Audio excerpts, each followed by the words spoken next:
কাঁচা টমেটো, পাকা টমেটো, পেঁয়াজকলি আর আলু। আজ ট্যাংরা মাছের সাথে একটু অন্যরকম রান্না করব। শীতের একটা ভালো দিক আছে, কাঁচা টমেটো সহজে পাওয়া যায়। এতে ভিটামিন সি থাকে, শরীর গরম রাখতেও সাহায্য করে। এখানে দিয়েছি পেঁয়াজকলি। পেঁয়াজকলি দারুণ উপকারী। এতে থাকে অ্যান্টিঅক্সিডেন্ট, ঠান্ডা কাশির সময় খুবই ভালো কাজ করে।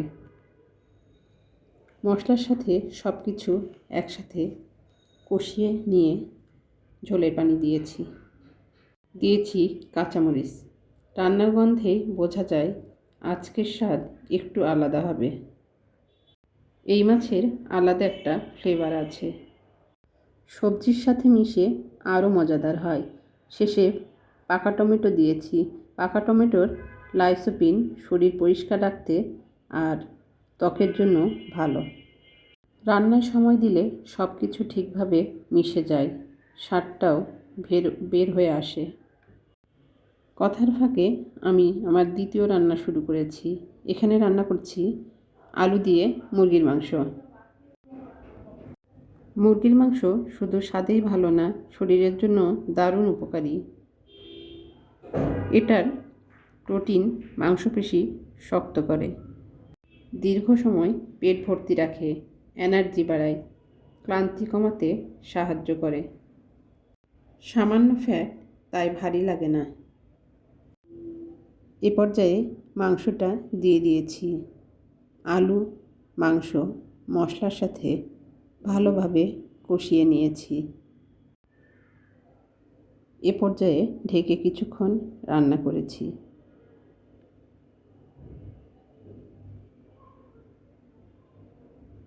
আমি যেহেতু ভাত খাবো না, এজন্য একটা চাপটি বানিয়ে নিচ্ছি। আজকে মাছ মাংস দুটোই রান্না হচ্ছে। টমেটোর রঙে মাছ মাংসের স্বাদে রান্না আজ একটু বেশি ভালো লাগছে।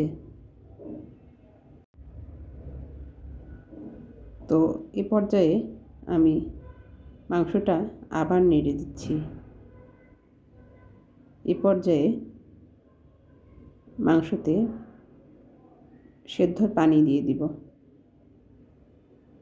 আবার ঢেকে কিছুক্ষণ রান্না করব।